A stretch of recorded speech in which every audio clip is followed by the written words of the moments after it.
me there for just a second. What'd you say? I said you got that beard growing in nice, dude. Yeah, I take after you a little bit there. I know you shaved yours for a little while back there, but yeah, the crypto beards, we gotta keep it going. That's right. What's so what do you think about this this action down in the low 40s? You worried about it? No, I'm not really worried about it. Just as a consensus, I kind of pull a lot of information from a lot of different places and then kind of come to my own understanding. And talking about low 40s, that's kind of been the conversation for quite a long time. Yeah. So I'm not really worried about this. There's a lot of support at this level, just from a technical standpoint.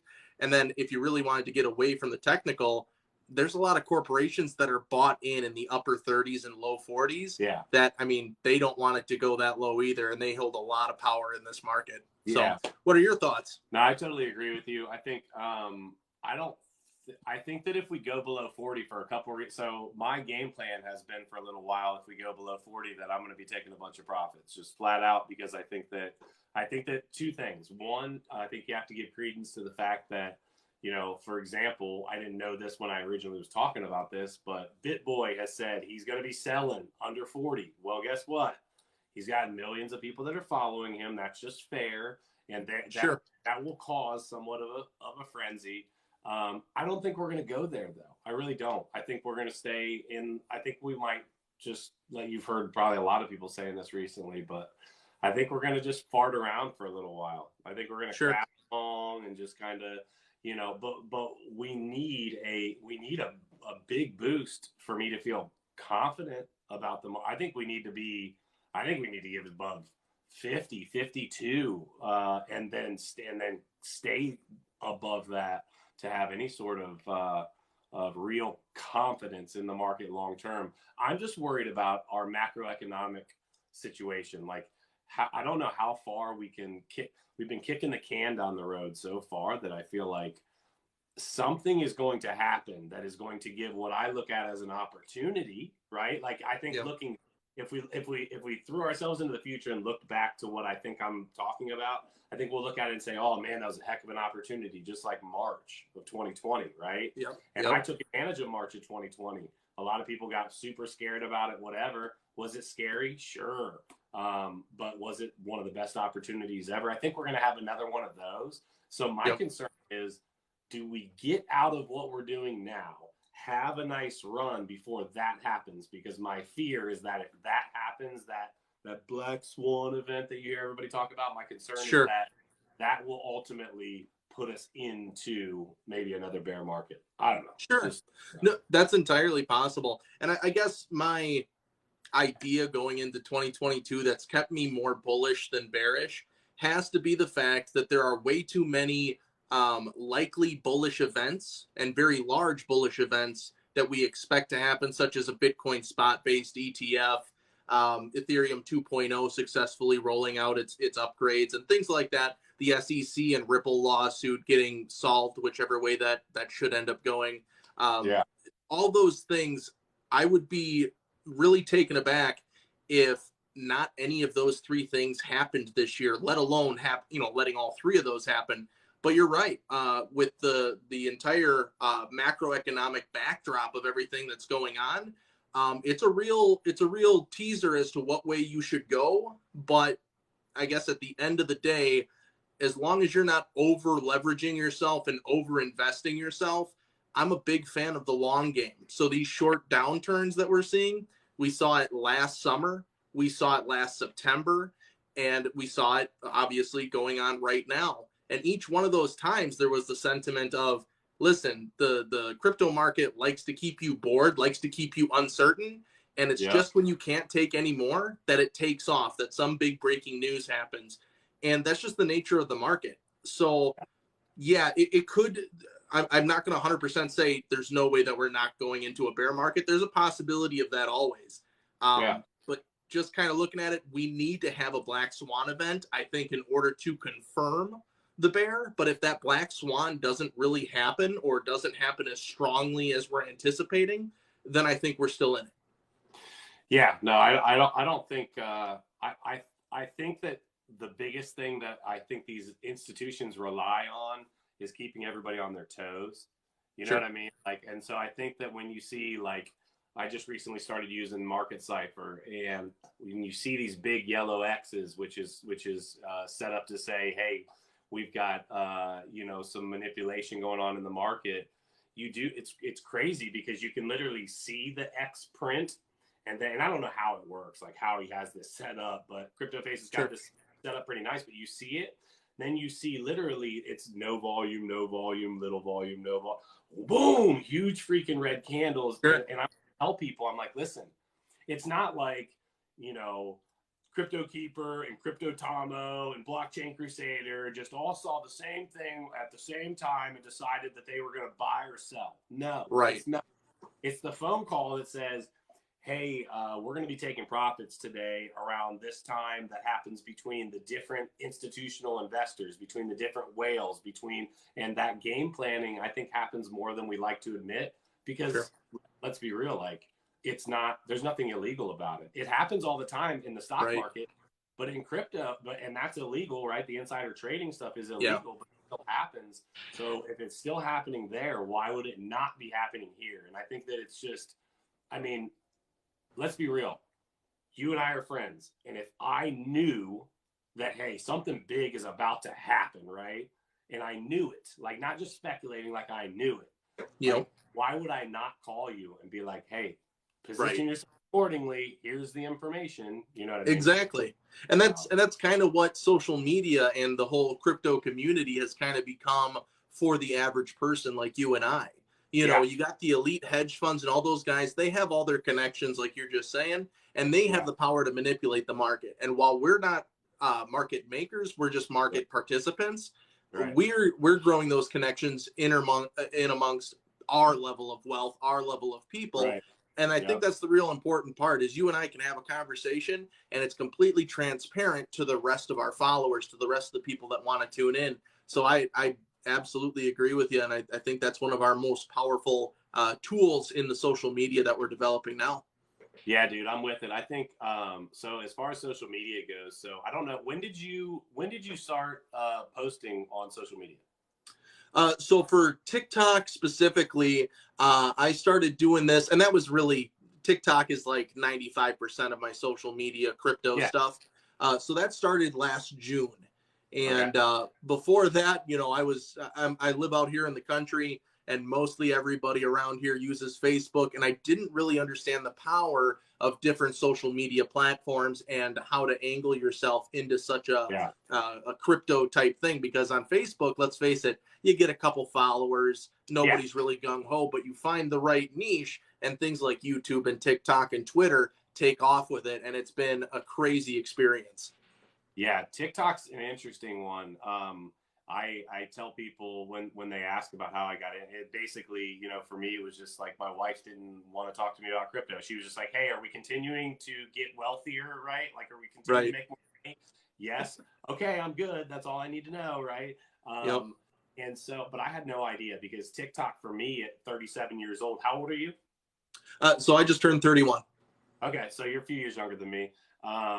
But you know, we're in our 30s, right? And so a lot of people TikTok and they think of like these young girls dancing, or like, you know, just like a lot of, but I see that changing. I see a lot of like really good things about TikTok that it has the potential to do and be. And so it's cool because the format is, you know, somebody swiping through and they just come past somebody that they're like, oh man, I resonate with that. I like that. The reason that YouTube is so hard, so let's use an example. So like TikTok, I started in the end of May, so around the same time you did. We've got like 52,000 followers on here, which is great. And then and YouTube, we started much later, but YouTube's a grind. It is a grind because people have to be actively, they don't really just run across you as much as they are actively searching out, like, some, you know, not just the content, but they'll be like, oh yeah, I saw this person there, whatever.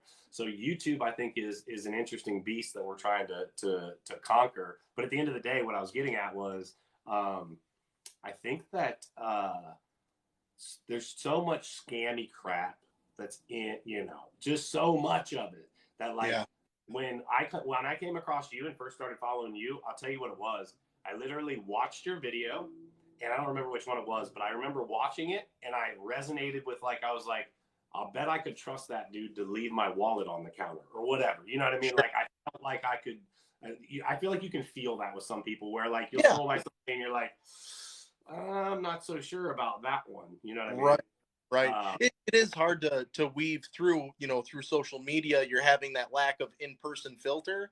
But yeah, yep. there are some people like yourself that can reach out through the screen and speak earnestly on something. And I don't feel like I'm being pressured or I'm being Right. sold. I'm just being just talked with or spoken to.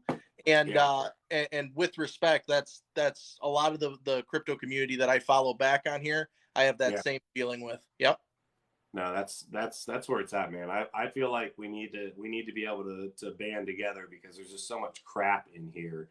What do you got going on in the chat over there? Let me say hi to a couple people real quick. James, what's going on, brother? Hopefully all is well, bro.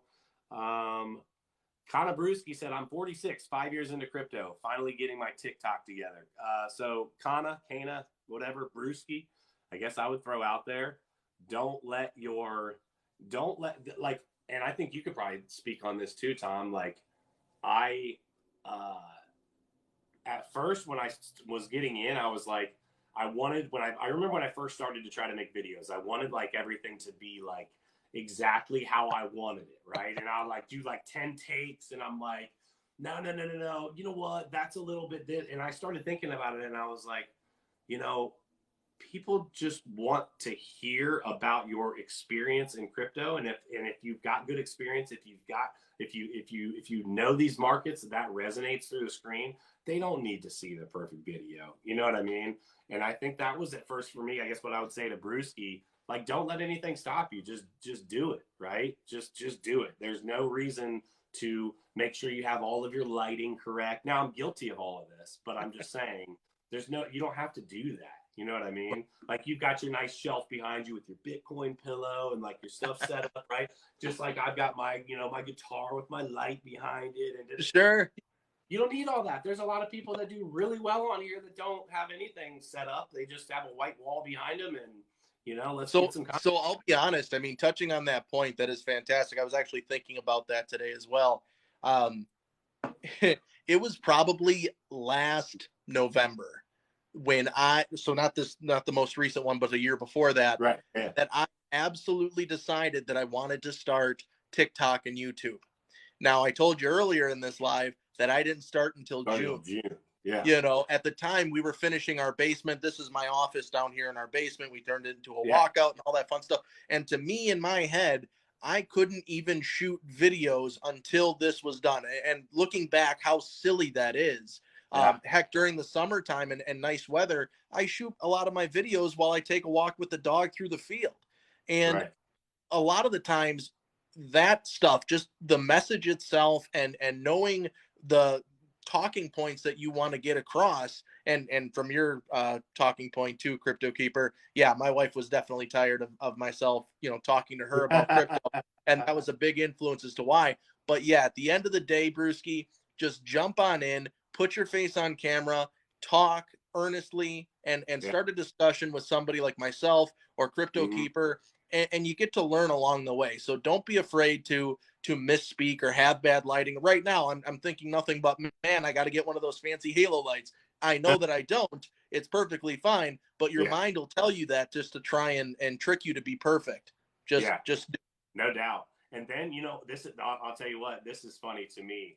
I used to do some motivational speaking in schools, right? So I don't know if okay. you've ever heard this before from me or not, but I'm in recovery, recovering drug addict. My life was absolutely a train wreck for a long time, right? And I openly talk about that. And I went into high schools for a while and would talk to kids about, sex, drugs, rock and roll, right? That whole thing, right? Mhm. And so I could get in front of an assembly of a couple thousand students in a high school, walk around with a mic, you know what I mean, speak at church, whatever, no problem.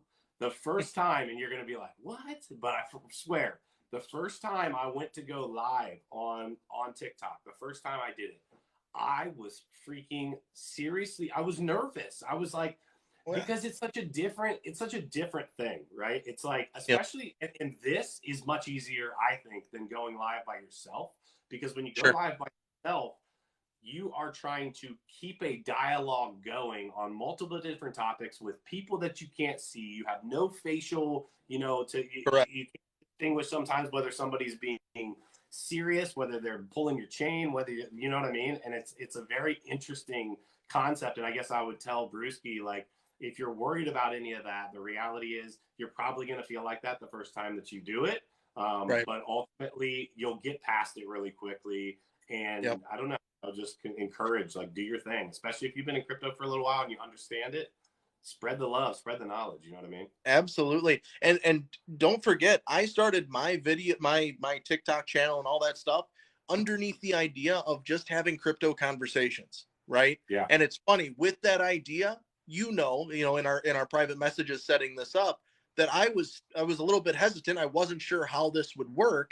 And even though I've done plenty of solo videos, it was like I'm going on live TV at 2:30 today, and I would be lying to you if I didn't tell you there was a time when a little cold sweat dripped down my back as I was coming in from the outside. Right. I'm like, dang, I just got to do this. It was the same feeling as when I first made my first TikTok video, only at least Yeah. with a TikTok video, I can make mistakes, I can Yeah. re-record, I can edit. And with this, Yeah. it's like, oh man, I'm in front of people and look at here. We're having a conversation the same as if you and I ran into each other at the local grocery store. You know what I Yeah. mean? 100%. So Yeah, no, I like it. T Legit, what's up, brother? Hopefully you're doing well, man.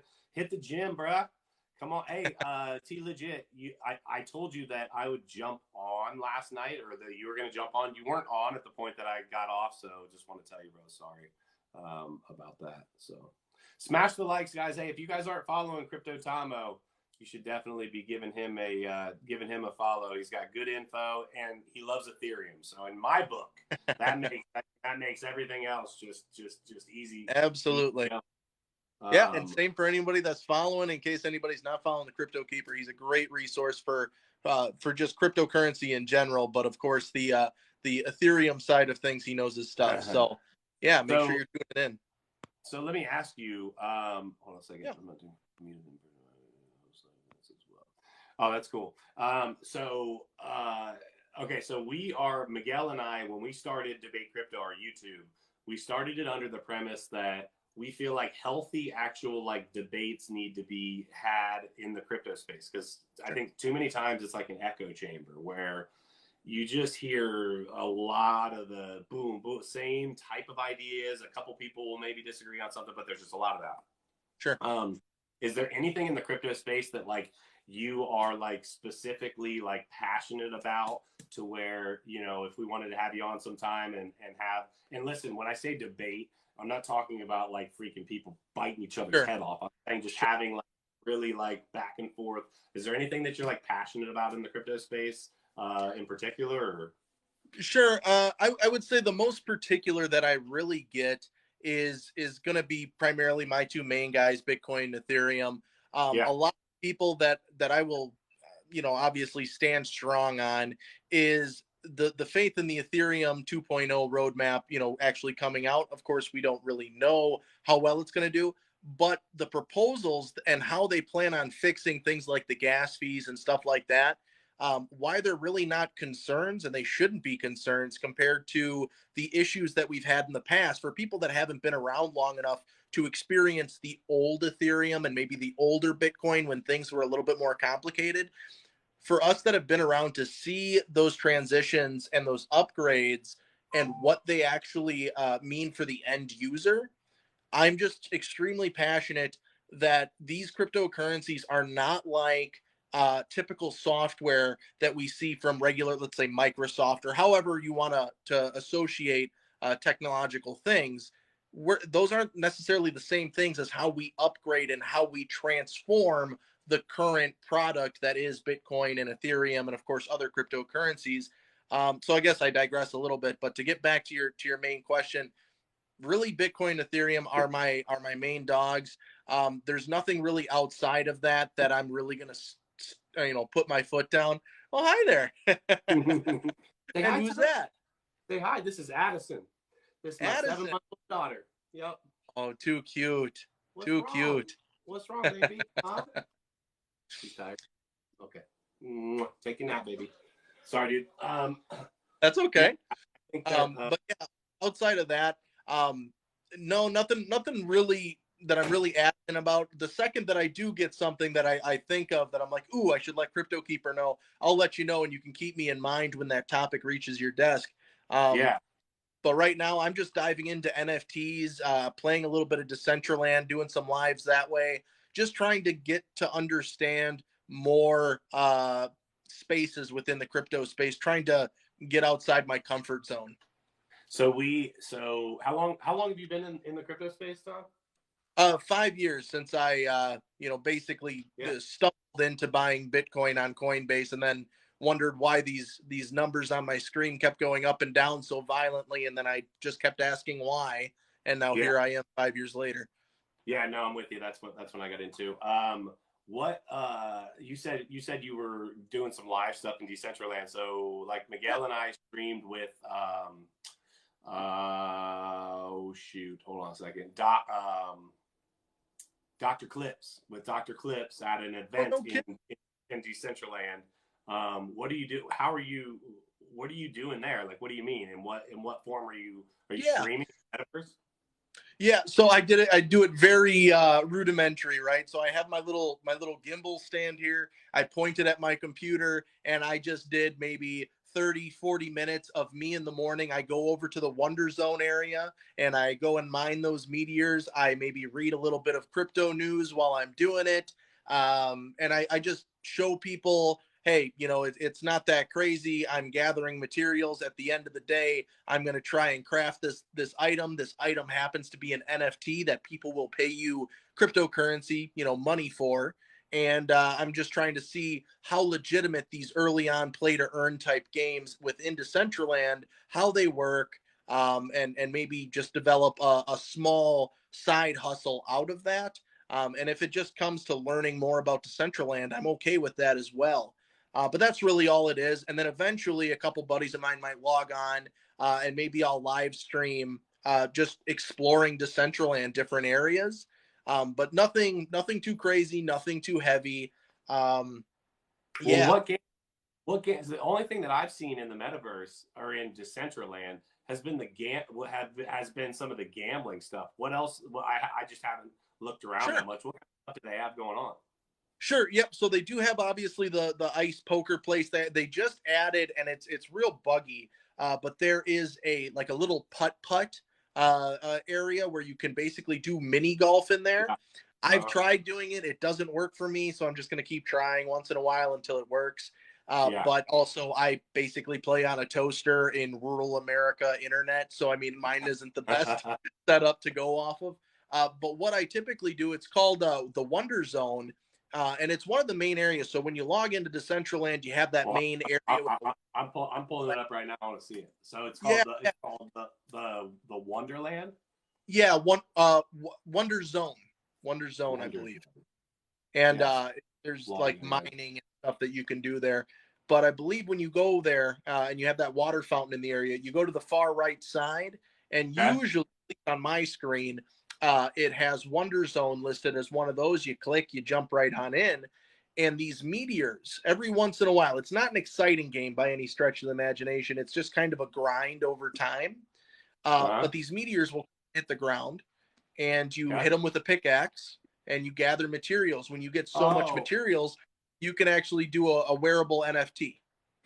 oh, I didn't realize that. I actually was thinking that, so there's one of those where you're like hit like you're like mining and then you jump on a train car or something and you Oh, like and you're shooting bandits that oh, run see up. Do that that. one. See, there's so much of it that I haven't explored yet.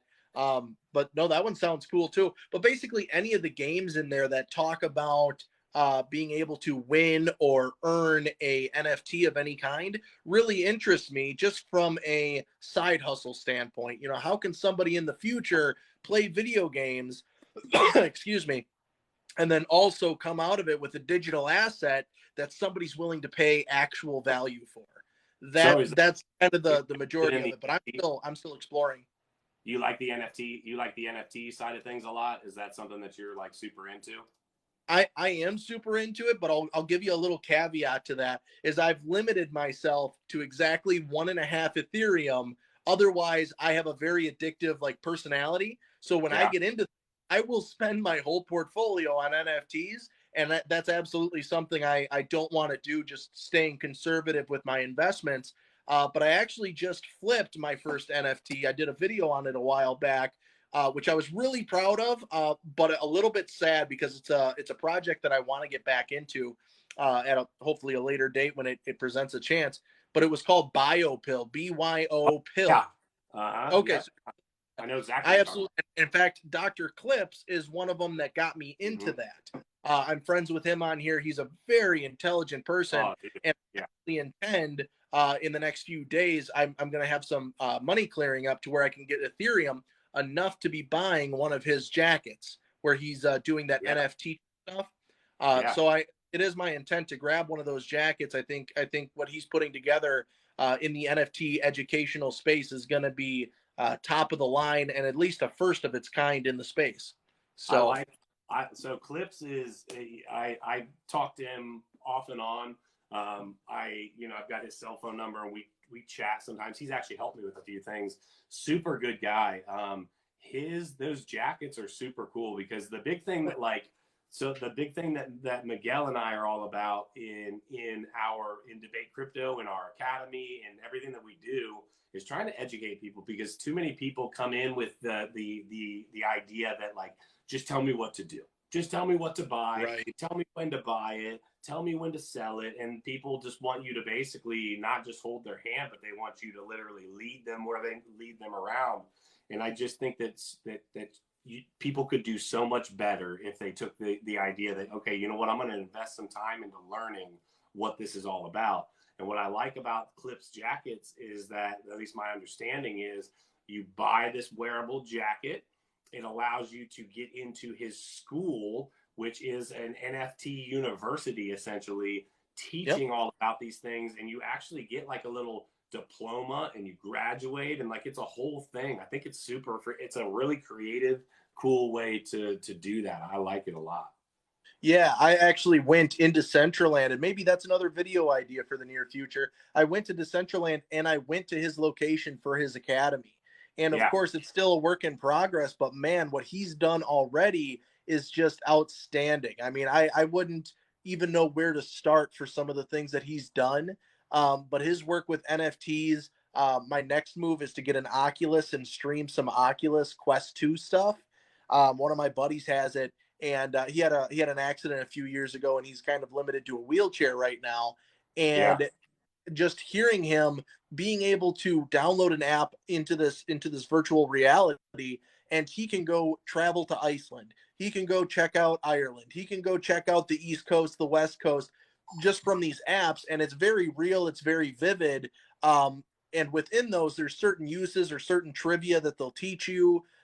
There's other apps within that are absolutely mind-blowing, and Dr. Clips has used those in several of his videos to project NFTs into like an AR type space.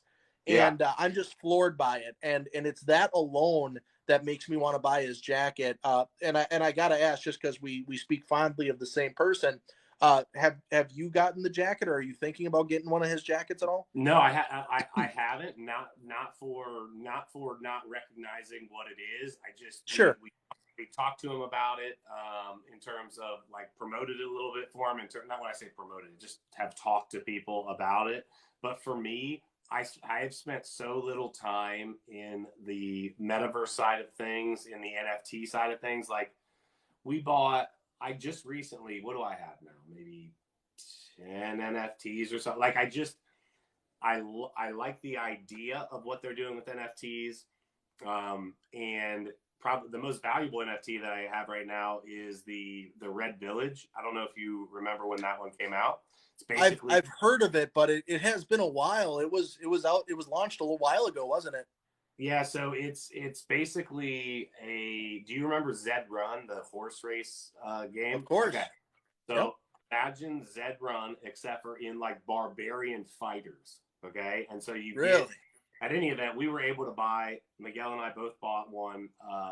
You bought these blood portals, And then the blood portal after 72 hours opens up and you get a barbarian out of it. So we each have a blood portal and we each have a barbarian now. But we got the Genesis, which literally it sold out within like, I mean, minute. You know what I mean? Sure. And Sure. and so I think we paid after gas fees. I think it ended up being like 0.11 ETH or something like that, right? Sure. So at the time, it was $550 ish, right? And now the floor price on, so that was for the blood portal that ultimately opened up and gave me the character, right? So I got both of those. The blood portals now floor price I think is 0.3, and the characters are 0.55 when I checked this morning. That's So awesome. right off the bat, that we've got the Genesis version, like the Nakamoto's of Zed Yep. Run. That's Yep. what we have in these fighters. But I guess the short answer is I didn't get into it because at the time that we were talking about it, I just wasn't involved like whatsoever into NFTs. Sure. Since then, I've gotten in more and more. And actually, now that you remind me of that, it's not a terrible idea. I've actually got some ETH sitting in a wallet where I could buy one.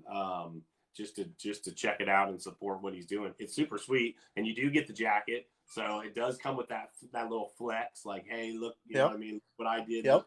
I would like it more than anything to learn, because that's what I'm all about anyway, you know? Yeah, the way that I decided to, I'm very selective with the NFTs that I get into. I've gotten it. I obviously my profile picture. It's no secret. That's part of the Crypto Cannabis Club. I'm a big fan of legalizing cannabis here in the U.S. I'm a big fan of crypto, so that move just made sense to me. Me and a buddy of mine got into it, and we're just long-term holders. We think eventually it'll catch on when things get a little bit more legalized, a little bit more regulated and stuff. Yeah. And for right now, we like the art. It serves its purpose of just kind of giving an identifier to my profile, and we're just having fun with it. But outside of that, like I said, I set my limit to that 1.5 ETH. And one of the reasons that I decided to get Dr. Klips's jacket is because he was the one, or one of the ones, that really turned me on to biopills. You know, of course, I follow Twitter, biopills on Twitter and things like that. I go into the Discord, and Dr. Klips was the one that kind of pointed me in that direction. And then I learned and decided to buy from there. And that was my first NFT flip where I made, let me think here, I made about a little over $4,000 on that flip. And so to me, I'm not into the art space. I'm not into a lot of that stuff. So it was a very new move for me. And I was just so excited for that to have happened. I feel, one, I almost owe it to him that, you know, hey, here's a little tip of the hat. Thank you so much for that. Two, lifetime, one-time purchase, lifetime access to his education is going to be absolutely worth it in my mind. Oh, I didn't realize it was a lifetime thing. Yeah, so I actually commented to him asking that before I made my decision on one of his videos. I said, hey, just to make things clear, I buy this NFT and it's lifetime access to all of your courses as you roll them out. And he came back and commented, yes, that is correct. So that was kind of, I don't know if he's going to have more NFT jackets in the future, but maybe these will be the quote unquote Genesis jackets. You know what I mean? Like the original people that got him started or anything.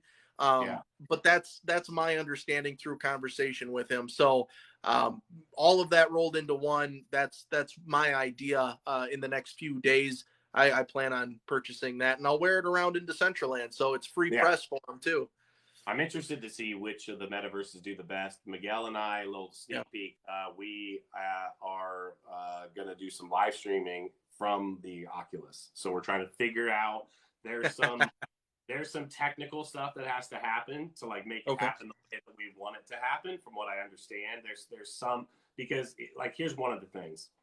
Okay, let's say I was streaming it from my Oculus. Well, then all I can see if I'm streaming it from mine is his avatar, right? So you almost need a third avatar essentially that has the overview look, or a third avatar that's actually wearing one that's almost like your cameraman or something. Yep, I was just gonna say camera guy. So we're trying to figure that out.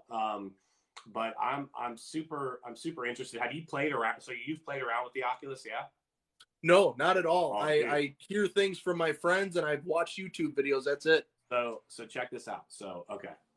There is I'm not scared of heights. I've always been a freaking crazy ass. I'll do anything. Just like, yeah, let's do it. Right. That's chilled out since I had my daughter and gotten sober and all of those things. Right. But Sure.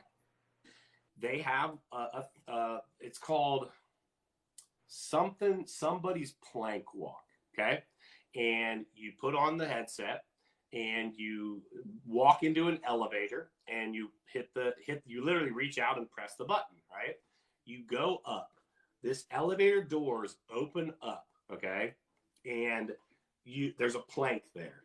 And when I say these elevator doors open up, you're on the top of a massively high building, right? Okay. Now, you would think, okay, I know I'm in my living room. Like, I know that nothing bad's going to happen here. But your brain, so this is literally how your brain's firing. And I looked this up and found this out later.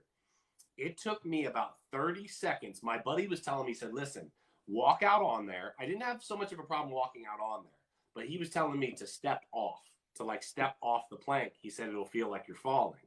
Well, in my mind, I'm literally actively telling myself, you're in the living room. You're in the living room. You're in the living room. Right?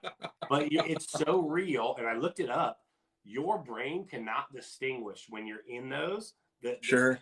My brain is firing saying, danger, danger, danger. Do not do that. And it took me like 30, 40 seconds to actually commit to stepping when I knew I was in the living room because it felt so real.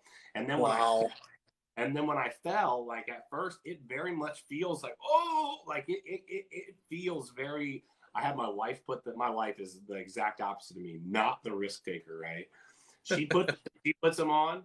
And my wife doesn't even cuss or anything, and she puts them on. She's like, oh hell no, and like handed it back to me. I mean, dude, it's downright impressive. I don't know. Sure. It's pretty. Josh Henry said, awesome. I have one and I love it. So cool. I hate that it's Facebook. I do hate that. I don't love the whole just Facebook. I just don't. I'm with you. But Josh, do you have a favorite game, bro? Let's hear from the chat. Anybody got a favorite game that we need to check out on the Oculus? Because Tom, if you're getting one, maybe we figure out. Yeah, you know what? If we get somebody else that has one, I was just thinking, we could basically, if Miguel and I both had ours on, one of us could essentially be the narrating, the cameraman that was actually talking to the other two could still be involved, but just sure. Not being able to. Yeah, we'll have to do. Do you know, like, do you have a plan on when you're getting it, or you're just kind of open? That's a good question. I'd like to tell you sooner than later. Just don't know. So a little behind the scenes here. A lot of my income at this time of the year is reliant based on crypto, right? Yeah. So if crypto decides to take a little spike up and a little run up, I'm able to take some profit because I'm actually, I don't know if you know this of me, but my real life job is actually a real estate agent, for for my family firm, as well as I'm a real estate appraiser.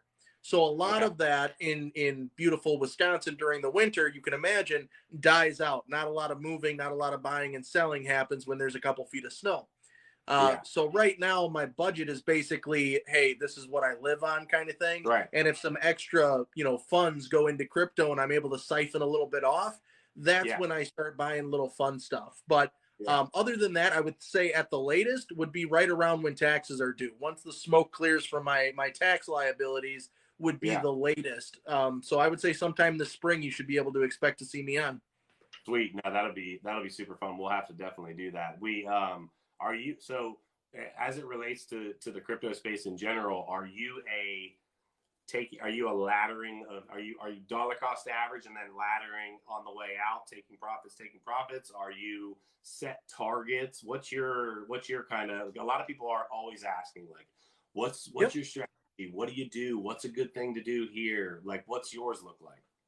So as of right now, the only quote unquote profit that I've taken now, primarily like 95% of what I hold is Bitcoin and Ethereum, right? Mm-hmm. The rest of it, I dabble in things like Mana. I played with Cardano earlier this year and sold out when I figured it wasn't, going to act as quite as well as I want. And I've held a bag of XRP for about 5 years, but it's a very small bag. Okay. Yeah. From there, as far as the whole DCAing in and out, yes, So with my primary income not being like a steady salary, it's just Yeah. kind of when I sell a house here and there. When I have roughly let's just say livable expenses in my main account, the amount that I need to live off of, I then allot all the quote unquote extra money that I'm fortunate enough to have, and I start looking at the market and say, okay, do I need to spend 1,000 this month on crypto? If so, what am I buying? So it's not a steady DCA; it's a Right. DCA of convenience. Okay, and I do have a DCA cash out plan, which I think is entirely important for anybody getting into long term holds. And my first primary sale for Ethereum, and by the way, Bitcoin, Ethereum, I never intend on selling my whole bag. There's always Yeah. some that I want to make sure I'm holding on to. But my first sale for Ethereum actually hits at 5 grand. So you can Five. imagine on this last rally when it was at 4,800, I'm sitting there and I'm like, oh my gosh, just get there. But fortunately, I'm patient enough and not over leveraged enough to where I Right. can just sit there and wait for it to happen. It will eventually, but that's of course when you're seeing the market prices not quite reach where you need it to. So I just recently, and chat, full disclosure here, this is Yeah, incredibly dangerous. I'm not advocating this, but I'm just for talking purposes. I just started doing a little bit of leverage trading. I always wanted to do it, right? sure. It's really dangerous. I don't advocate like if you want to do it and you're gonna do it, then fine. Okay.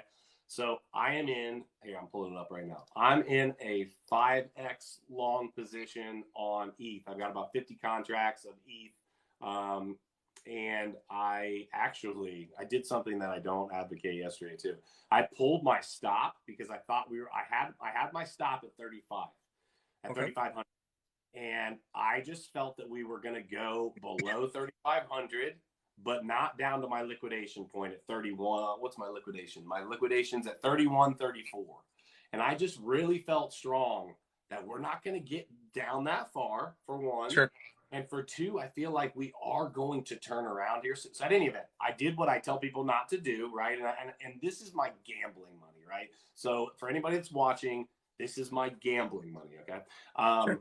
And so, do you do any active trading? Do you do it not just leverage, but I'm saying, do you do leverage trading?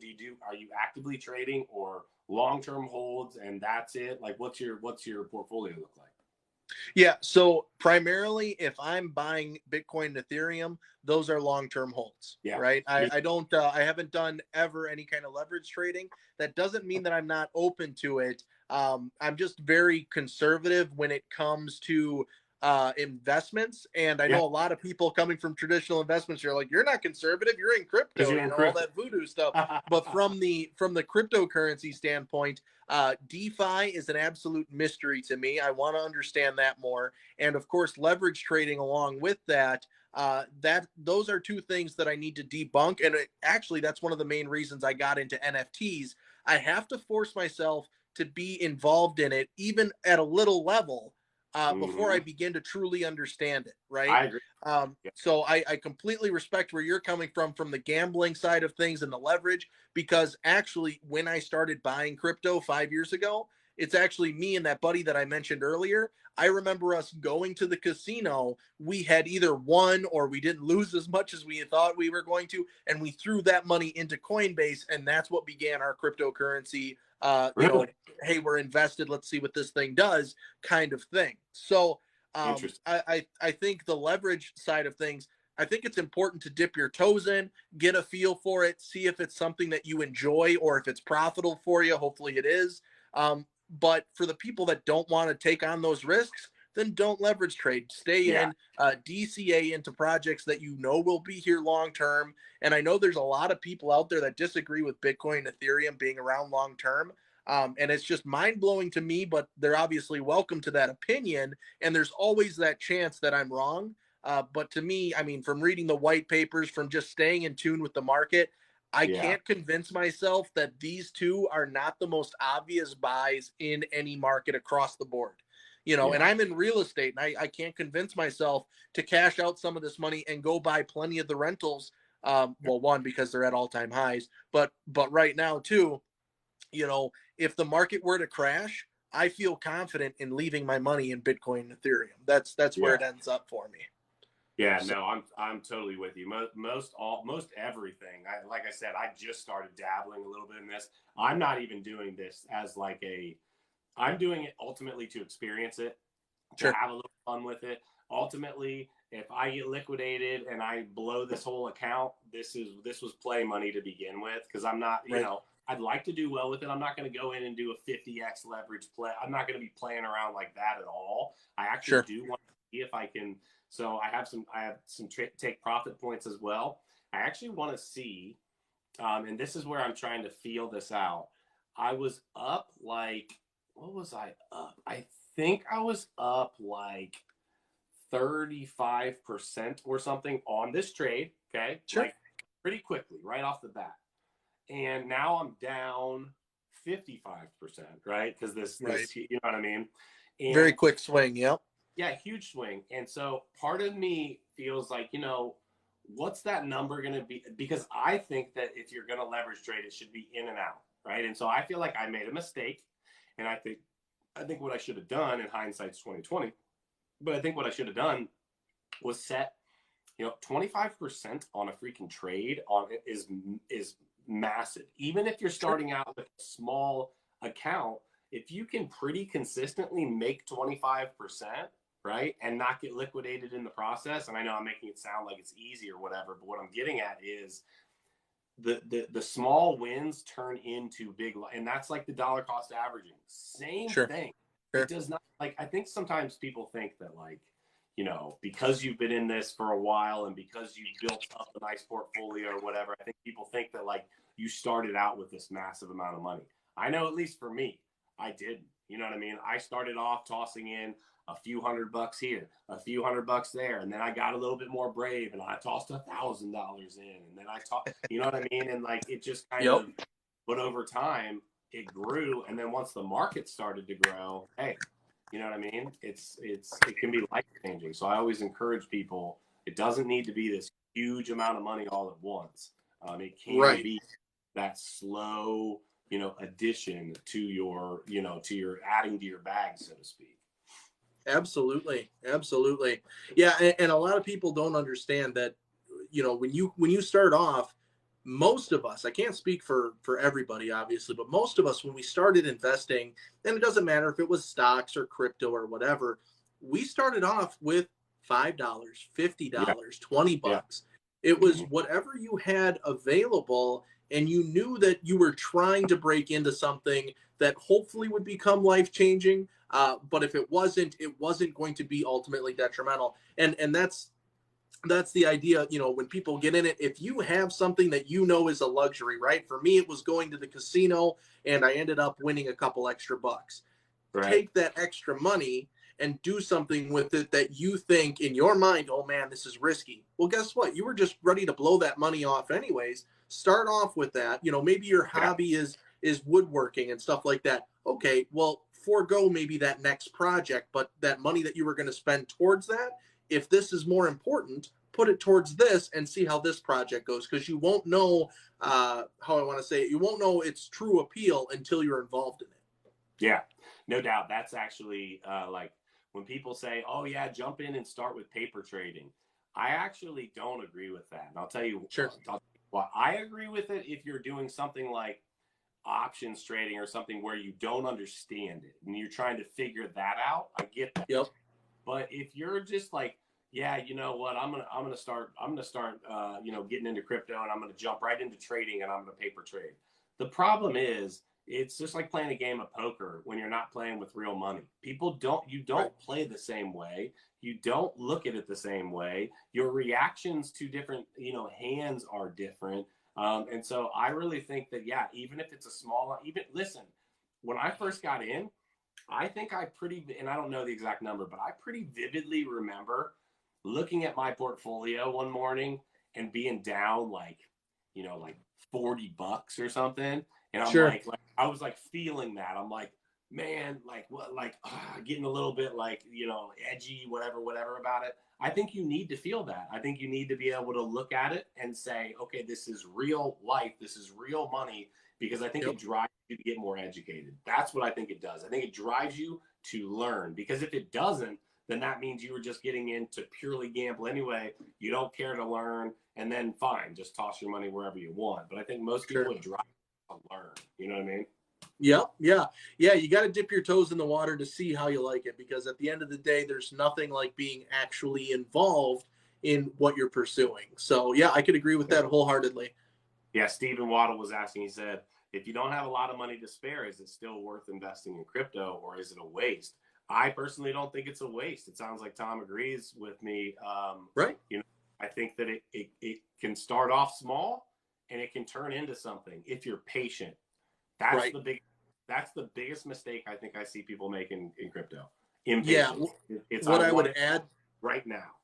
Right. Right. No, I agree with that wholeheartedly. And I guess what I would add to that is, if you're talking about a few extra bucks, throw a couple bucks in, 5, 10, 20, whatever you consider to be a nominal amount, and Right. throw it in for yourself and let you determine if it was worth it. But when you do that, from my experience, do it in a safe way. Do it with what I consider blue chip cryptos, right? So you have blue chip stocks, you have things like Tesla and Facebook and Amazon and all Right. Microsoft and all those guys.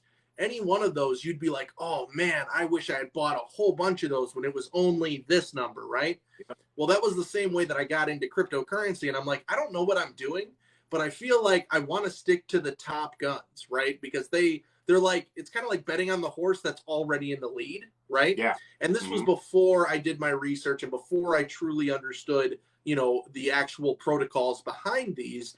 But that's what kind of directed me to staying with these guys. Now, I'd be lying if I really told you and I thought that my portfolio will always be a majority Bitcoin and Ethereum.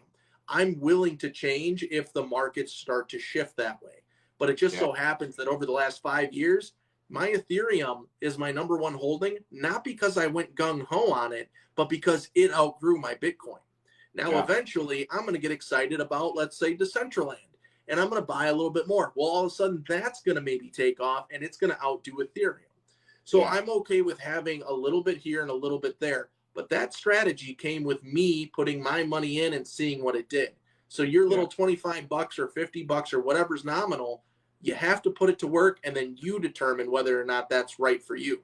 But between me and CryptoKeeper, we obviously are a big fan of Ethereum. I'm guessing, are you a big fan of Bitcoin as well? I'm not sure you're standing on that. Yep. Okay.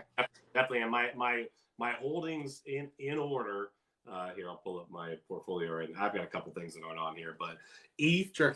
Bitcoin, XRP, VeChain, Cardano, Audius, and then Nice. I've got some Avalanche, and then I've got some Avalanche, and I've got a little bit of Matic and a couple other little things. But basically, what I just read off to you would be the holdings that if they flopped, I'd be pissed, right? Like, Yep. I think Audius and Avalanche, those two, not to mention VeChain. VeChain's a whole other thing to me that I am absolutely impressed by, but I don't hold any currently. But Audius and Avalanche are two that I'm keeping my eye on, but I think they're going to do really big things, and I think you're smart for being involved in it. Yeah, Audius, I had been talking about for a long time. Like when it was just, I give the credit to, oh shoot, hold on a second. It's, hold on, I'm gonna tell you right now. Hold on, let me look at something real quick. It's, oh man, I wish Miguel was on here. I could ask him. It must be nice working with someone like Miguel. They can always keep you on your toes too, huh? Yeah. No, for sure. I'm trying to see if I can see my subscriptions on YouTube because I'm subscribed to them. I forget how to look at just like my actual. So at any event, it doesn't matter who it is, but Token Metrics. There, it just hit me. Token Metrics. Token Metrics had like talked about them just randomly, just as a random video, I heard them talk about it one day, and I was like, "What's that?" And I'm big into music, right? So I used to produce like some beats. I do some like freestyle stuff. I play guitar. Like I love music. And when I heard music, I heard decentralized music streaming. I was like, well, that's interesting. And so then I just dove into it, and that's one of the things that I think probably is a great recommendation. That's not a financial advice type of thing. Get into Sure. something that you like. Get into something that you can get on board with and believe in, because I think that too many times people are just following the leader type thing, right? And as it comes to Bitcoin, Ethereum, projects, top tier projects like that, yes, I think you need to have those in your portfolio.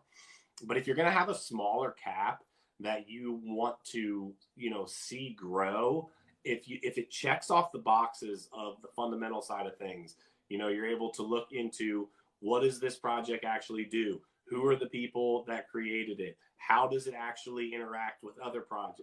And basically start really looking into it.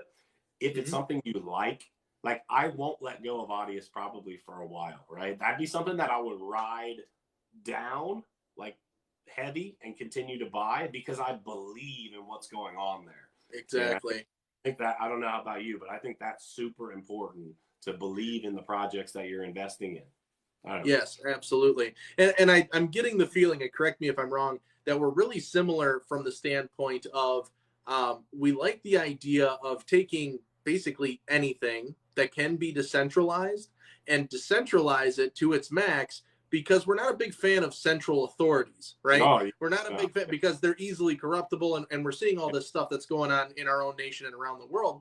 And once you decentralize it, to me, it shouts, let the people decide, right? And there's a lot of people that don't. You like the DAOs and stuff then too. Absolutely. Yeah. Now, not to say that DAOs can't be done or programmed improperly, but a properly run DAO and a properly run decentralized anything, to me, really trumps anything that you can do centralized, right? Yeah. Just from the sheer standpoint of saying, hey, people, do you want to do this upgrade? Do you think we should implement this? And while you may not be part of the majority, and maybe you're voting against something, you at least had a say, right? You at least had the opportunity to disagree. And to me, that's worth sticking into a community.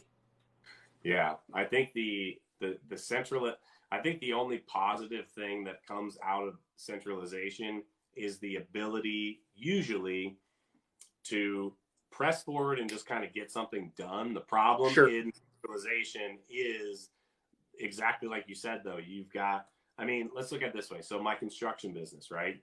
It revolves around, what I am doing, and then my employees that work for me, the work that they're, right?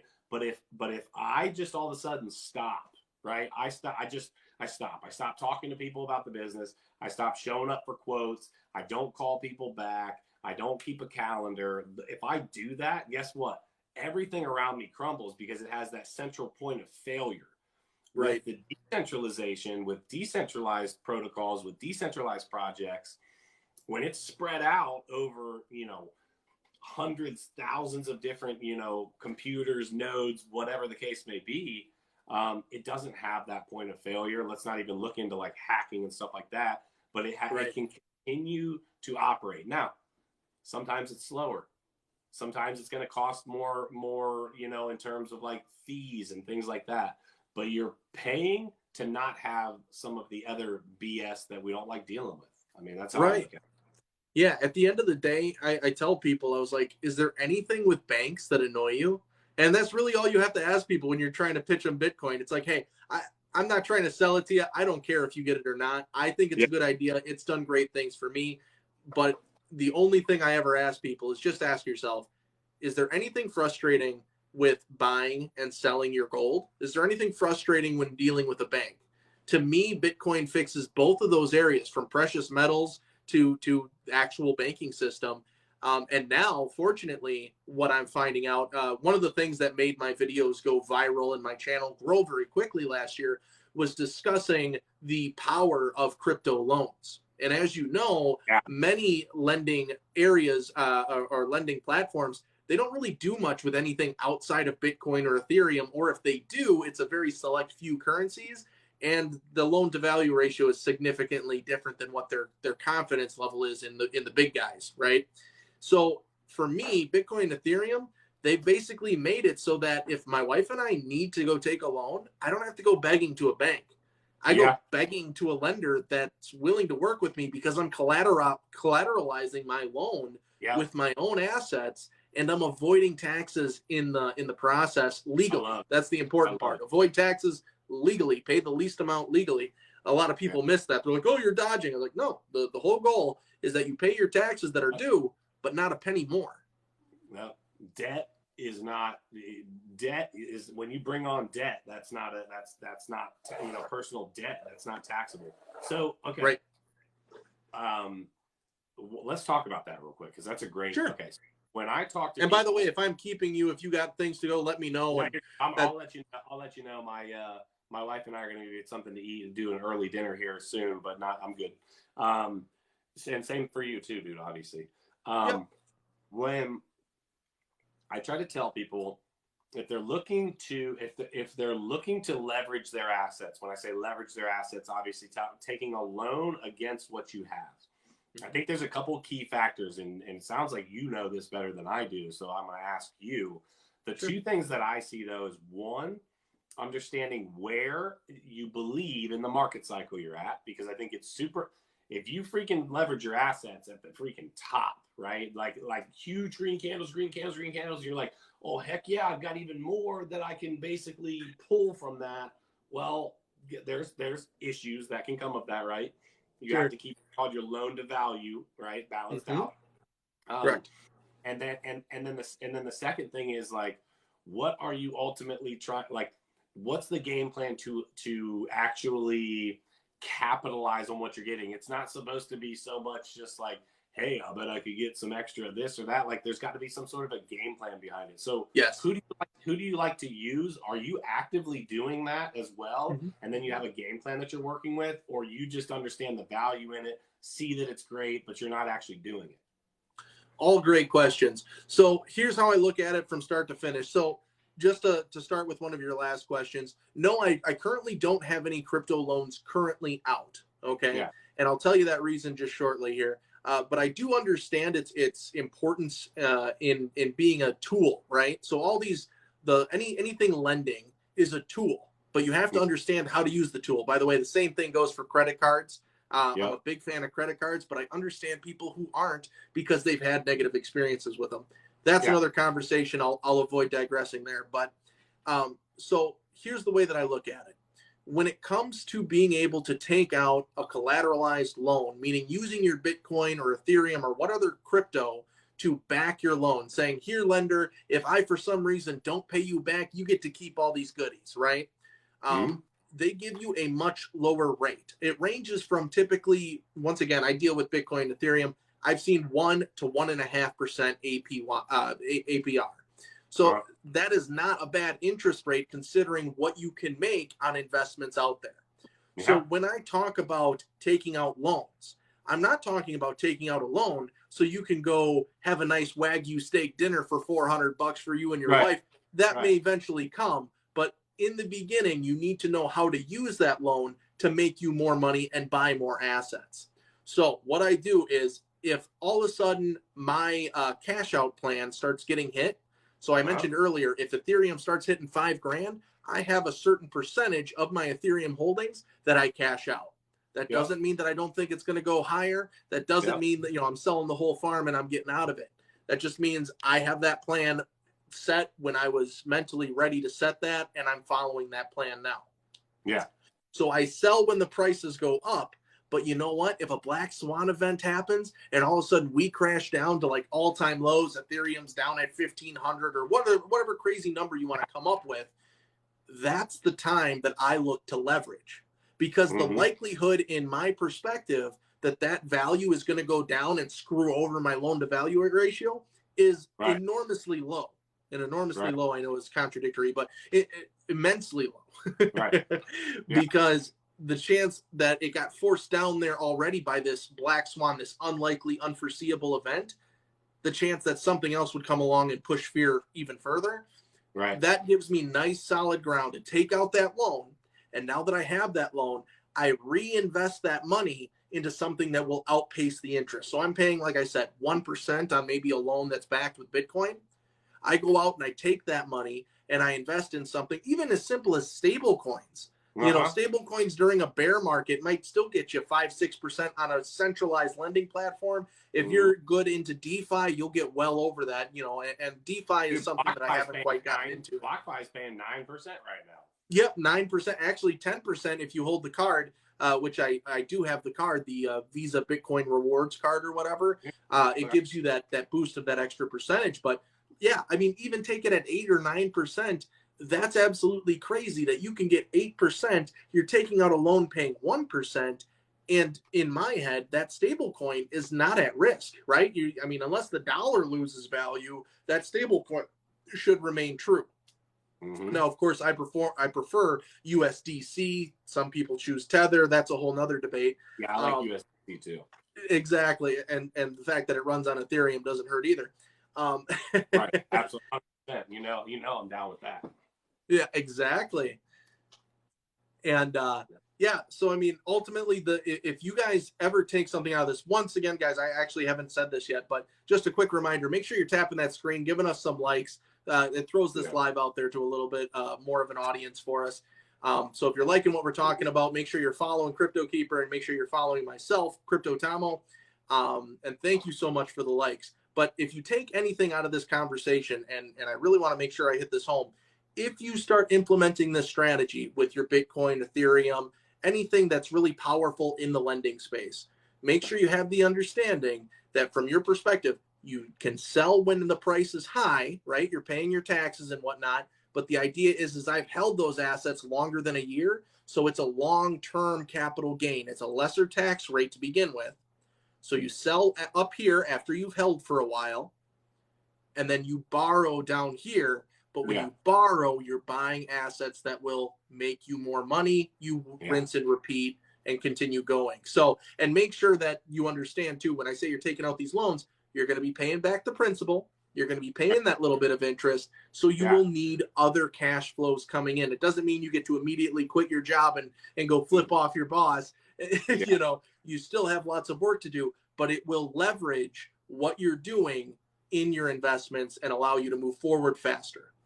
I actually, and then I'm going to jump off here in a second because I got to get change. But I actually was on the phone earlier today with I've had these companies reaching out to me that ultimately, basically, there's a thing called like a Dun and Bradstreet score. It's basically your business basically credit, essentially rating, right? And they've been reaching out to me, like offering me some ridiculous, interest rates combined with amounts of capital. And I was talking to my wife last night and I said, the reality is, if you really look at a lot of these people that are wealthy, they're always using other people's money. Right. I said, part of me has considered, and I actually talked to him today on the phone just to feel out what the deal really is. But part of me has considered taking a nice size loan on my construction business, right? And then ultimately setting a large portion of it into stable coins, making 9%. The interest rate on the loan is like 2.2 or something like that. Like I feel like it's a win-win, right? The only way that's not a win is, in my eyes, is if whatever protocol you put it into, whatever company you put, whatever, is if they go belly up and all of this, or somebody gets hacked or something like that. Something massive. So that's part of the reason. That's another reason why, sometimes I will err on the side of centralization when you need to. So like something like that, I would be much more likely, because of the fact that I would be taking a loan against my business, right? I would be much more likely to put that into like BlockFi, who ultimately like has some guarantees on some of your assets, this, that, and the third. You know what I mean? They have their own insurance too, which is exactly important. Yeah. Other than that, I'm totally with you, dude. I love the idea of leveraging my assets, and I ultimately plan on doing it in this upcoming whenever I feel like we're in a true bear market. And I like what you said, because I wasn't thinking about it like that. As long as I'm prepared, the point that black swan event happens, if I feel like, damn, we just really hit the bottom, or really got crushed. Yep. That's a great time to do that. You're so right. That's a really smart time to be able to say, okay, this is the entry point, because too many people look at the other side and they say, oh, well, I can get a lot more right now. Well, Sure. you can, but you sure better hope it keeps going up, because when it comes down, now all of a sudden you got to come back up with some capital. It's very deceiving when you're starting to look at that. And it took me months to wrap my head around that. You know what I mean? Like, Yeah. I was like, man, when do you do this? But yeah, when it finally clicked, it just makes perfect sense that you try and sell up here and you take out a loan down there. You have to be comfortable with doing it. So once again, if you are going to try and start doing it, do it with a lesser amount, get a feel for it, just like anything else. If it's a strategy, dip your toe into it, see if it's right for you. Don't bet the farm right out of the gate. But yeah, no, that's awesome. And I do look forward to maybe getting on to debate crypto with you. Yeah, dude. We'll have a conversation about that, I'm sure. But until then, I'll let you get to having dinner with your family. Dude, I appreciate it. You are freaking awesome. I've known since I've been watching you on TikTok that I like you. I like you even more now, dude. Have a fantastic night. I'll reach out to you and we'll get you on Debate Crypto sometime soon. Sounds great. Thank you so much, CryptoKeeper. Have a great night, everybody. We'll see you soon. Yep.